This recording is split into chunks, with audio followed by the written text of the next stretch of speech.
Hi అండి, welcome to my channel. ఈరోజు వీడియోలో పిల్లలు ఎంతో ఇష్టంగా తినే బ్రేక్ఫాస్ట్ పాస్తా గురించి చెప్తానండి. అది ఎలా చేయాలి, దాని ప్రాసెస్ ఏంటో కూడా చూద్దాము. ఇది పిల్లలు చాలా ఇష్టంగా తింటారండి. ఇది ఎలా చేయాలంటే చాలా ఈజీ, సింపుల్ ప్రాసెస్ అండి. ముందుగా పాస్తాని ఉడికించుకోండి. ఒక 75% పాస్తాని ఉడికించుకొని ఒక ప్లేట్లోకి సపరేట్ చేసుకోండి.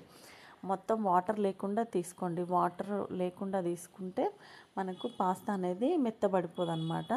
తర్వాత దీన్ని పక్కకు పెట్టేసుకోండి, కొంచెం చల్లగా అవ్వాలి. తర్వాత చూడండి, కడాయి పెట్టుకొని అందులో తగినంత ఆయిల్ వేసుకోండి.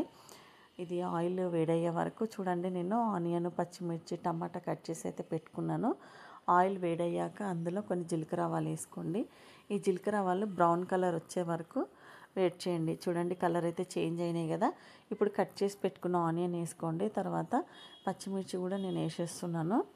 ఇవి మనకు అంటే ఒక ఆనియన్ సరిపోతుంది, ఒక 4 పచ్చిమిర్చి అయితే సరిపోతాయి. పిల్లలు ఎక్కువ స్పైసీ తినరు కాబట్టి కొన్ని పచ్చిమిర్చి 4 వేసుకుంటే సరిపోతుందండి.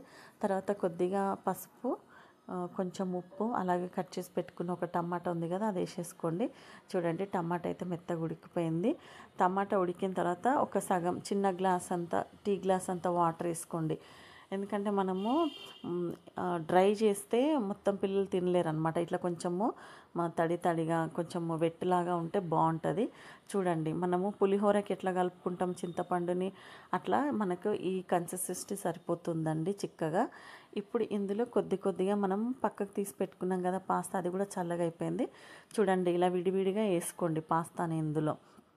ఇప్పుడు చూడండి, మనము ఈ టమాటా ఇవంతా గ్రేవీ లాగా అయిపోయింది కదా. చూడండి, ఇప్పుడు మనకు పూర్తిగా డ్రై కాకుండా ఇట్లా తడి తడిగా వస్తుందన్నమాట. కొంతమంది పిల్లలు సాస్తో తినడానికి ఇష్టపడతారు. అది కూడా టేస్ట్ కాంబినేషన్ బాగుంటుందండి. మా ఇంట్లో అయితే పిల్లలు ఇలాగే ఇష్టపడతారు తినడానికి. చూడండి, వెట్టుగా ఉంది, మంచిగా మొత్తం డ్రైలా కాకుండా ఇలా తడి తడిగా ఉంటే బాగుంటుంది పాస్తా అనేది. మనకు వేడి వేడి పాస్తా అయితే రెడీ అయిపోయింది. థ్యాంక్స్ ఫర్ వాచింగ్ అండి.